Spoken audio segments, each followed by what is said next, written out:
तव्हां ॾिसी रहिया सिंध काज़ न्यूज़। दादू मां रिपोर्ट करे रहियो आहे असांजो नुमाइंदो मीर मोहम्मद कुंभर। रोटरी क्लब कराची जे सहकार सां दादू जे इंडस हाईवे ते खुलियल आसमान हेठि वेठल बोर्ड मुतासिरीन लाइ मेडिकल कैंप लॻाई वई।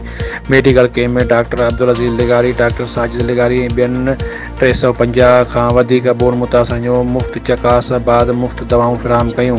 वकील पैनल एडवोकेट गुलाम शबीर बबर, एडवोकेट गुलाम मुस्तफ़ा खोसो, एडवोकेट शमीर बबर, मक़बूल लिगारी, सलीम खोसो, अरी बबर पारां रोटरी क्लब कराची खे बोर्ड मुतासिरीन लाइ इलाज लाइ अपील कई हुई।